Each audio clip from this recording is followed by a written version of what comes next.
Olá, família Conexão Inteligente, já estamos de volta, viu como foi rapidinho? E aproveite esses minutos, esses primeiros minutos do nosso segundo bloco e convida a avó que está lá na cozinha, convida o esposo, convida os filhos, convida as vizinhas para virem assistir e discutir com vocês se vocês já perceberam alguma dessas características na casa de vocês. Tanto se é o seu filho que talvez pratique bullying com alguém ou se ele é vítima. E a gente vai começar esse bloco falando sobre como identificar aquelas crianças que estão sofrendo bullying. Como é que o pai e a mãe conseguem ver em casa, perceber em casa se o seu filho está sofrendo bullying. Isso aí. E a gente vai começar falando sobre, primeiro, eu sempre falo com vocês famílias, né?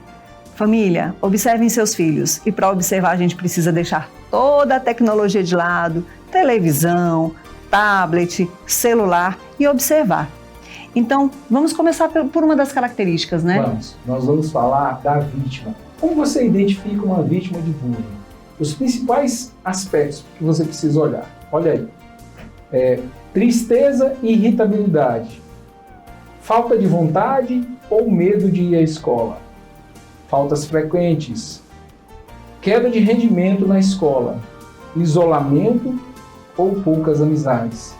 Perda de apetite e insônia.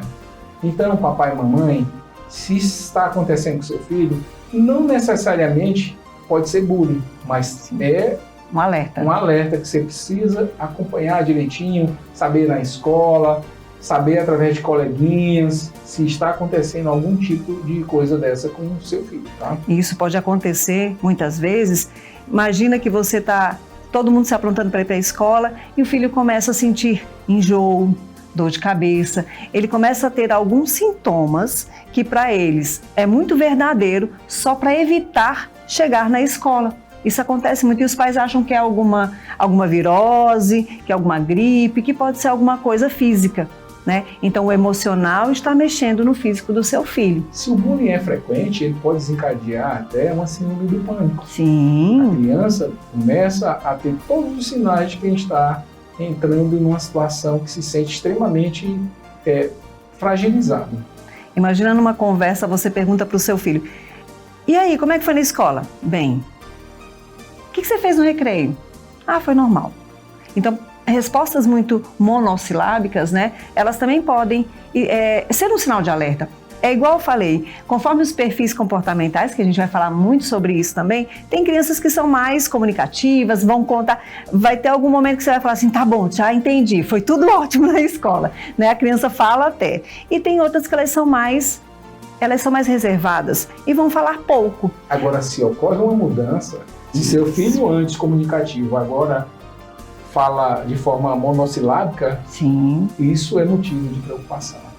Então vamos estar atentos aos nossos filhos, né? É muito importante essa observação. Uma dica para os professores é observe quem são os últimos coleguinhas, eu já falei isso no programa passado e vou reforçar, a serem escolhidos para as atividades.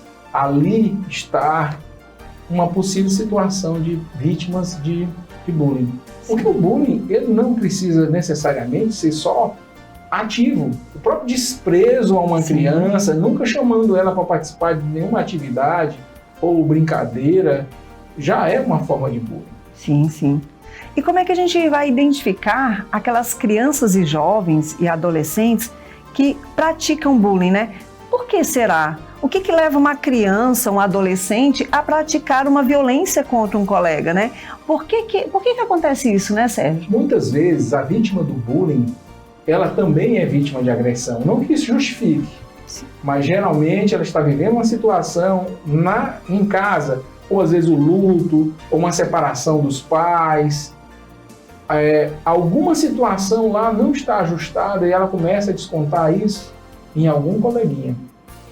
Agora, tem situações, por isso que eu digo que me chama muita atenção, são os espectadores ativos, porque às vezes eles não estão vivendo isso. Mas eles colaboram demais para que o bullying aconteça. Defina espectador ativo. São as pessoas que ficam assistindo, rindo, caçoando e até provocando também. Eles não atuam no bullying, mas eles estão do lado ali, sendo plateia para que a pessoa que está cometendo o bullying continue, sinta esse prazer. Uma das coisas que a pessoa que pratica bullying mais sente é o prazer de estar para uma plateia. Sim. Eles querem se sentir populares, né? Sim. Às vezes vem até de um sentimento de inferioridade. Uma criança, um adolescente que se sente... É o sentimento, não estou falando que ele né? Tudo é o que a gente sente, né? Tudo é o que a criança sente, o que o adolescente sente, como ele recebe as informações. Então, às vezes, ele se sente inferior e ele percebe alguém mais vulnerável e ele vai lá, conseguindo fazer o bullying, praticar a violência, ele vai se sentir melhor. E, às vezes, essa pessoa tem até um grau de psicopatia também. Sim, em algumas situações. Com mais calma, né? Vamos olhar quais são as características do agressor. Dê uma olhada aí. Querer ser mais popular, sentir-se poderoso e obter uma boa imagem de si mesmo. Tudo leva o autor do bullying a atingir o colega com humilhações ou depreciações. Quanto mais a pessoa sofre, mais o agressor vai sentir vontade de agir, lamentavelmente. E muitas vezes são aquelas crianças e jovens que elas não aprenderam a lidar com a raiva, né? Então, elas descontam aquilo tudo que elas queriam fazer, elas descontam na vítima vulnerável. Então, ela não... E Elisa, mas como é que aprende a lidar com a raiva, né? Novamente, volta-se para o lar. Vem lá de casa. Muitas vezes essa criança presenciou... Lembra que a gente falou do exemplo? Né? Muitas vezes essa criança presenciou momentos em que as questões foram resolvidas através de violência. Um pai agressor, muitas vezes. Pode acontecer, xingamentos. Não, ela aprendeu que tudo se resolve com xingamentos, com violência. E aí ela vai repetir este padrão na escola, mas ela vai repetir com quem ela sabe e percebe que não vão revidar. Com certeza. Existem outros tipos de violência na escola. A gente vai relatar agora.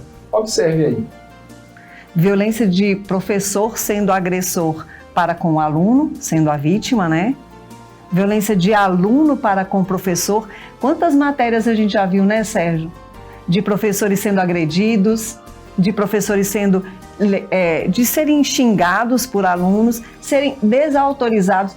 Quantos alunos, não são poucos os relatos de professores, que aluno entra na sala e sai na hora que quer, bate porta, professor pede para ele sentar porque ele está no meio de uma explicação, ele não respeita, né? Então a gente vai discutir também sobre isso, de onde vem, né? Violência, murros nos professores, né? Aluno de 13 anos dando murro no professor, numa professora, né? Quer dizer, o que é que aconteceu? Aí a gente vai atrás da história familiar do aluno, ele era agredido constantemente pelo pai, que era alcoólatra.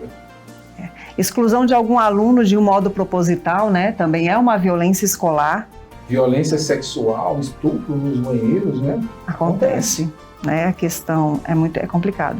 Violência entre professores também acontece. E violência de pais para com professores, né? Essa é uma constante, a gente vai falar mais sobre isso daqui a pouco. Os pais, muitas vezes, não educam seus filhos em casa e deseducam eles na escola. Vão tomar dores sem saber profundamente a informação direito, e vão tomar as dores dos alunos. Às vezes porque foi mudar de lugar, já é motivo de ter confusão. De confusão, de pais para com professores, né? Muitas vezes esse aluno, ele tem histórico de ser mal educado de maneira recorrente com o professor, acontece dele não obedecer dentro da sala as regras que existem de estar sentado, de prestar atenção, de pedir para ir ao banheiro, pedir para entrar na sala. E aí ele chega em casa e reclama, fala para o seu pai que o professor gritou, que o professor agrediu. Então o pai escuta a versão do filho, já conhecendo seu filho, e vai lá antes de querer entender a situação e vai tomar satisfação com o professor. Acontece demais. E também acontece, como o Sérgio falou, o bullying ele é praticado entre pares. Então se um professor agride um aluno, não é bullying, é violência escolar. E o que acontece?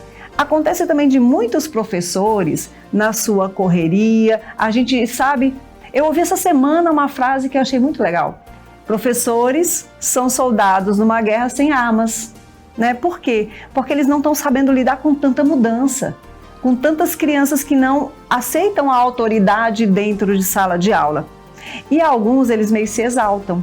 Muitos professores, por estresse, por falta de paciência, por várias situações. E aí eles levantam a voz e muitas vezes eles até falam algumas frases que não é bullying, porque não é entre pares, mas vai incentivar o bullying dentro da sala de aula. Um exemplo, eu sabia que você ia ser o último a entregar a tarefa. Só podia ser você. Ou então tem alguma bagunça em sala de aula e olha para os alunos e fala, tinha que ser você, fulano? Então isso é um tipo de violência também. Sim. A gente quer falar agora de Columbine. Você já deve ter ouvido falar. Columbine é um massacre feito por alunos, 2 alunos, histórico. E aqui a gente quer pedir, gente, esse programa a gente sabe que ele está um pouco mais pesado, para se evitar que as crianças vejam. Isso é um programa voltado para os pais. Columbine foi um massacre em 1999 que até hoje repercute. Columbine, eu não vou falar o nome dos agressores aqui, eles também foram vítimas em determinado momento de suas vidas e resolveram reagir da pior maneira possível. Que forma é essa? Através de armas, entraram na escola e ceifaram a vida de diversos colegas. 13 alunos. 13 alunos. E eu quero aqui pedir para algum deputado que esteja vendo esse programa que leve uma lei para o Brasil sobre essa questão de não reforçar a notoriedade daquelas pessoas que cometem esse tipo de crime. Deveria ser proibido, é isso mesmo, proibido falar o nome. Okay? Deveria se falar só as letras, sem mostrar o rosto. A mesma coisa no caso de uma pessoa que tira a sua vida. Porque isso desencadeia um efeito em que outras situações vão acontecer. Aqui no Brasil aconteceu uma situação que foi inspirada, de certa forma, em Columbine. Foi o caso de Suzano, né?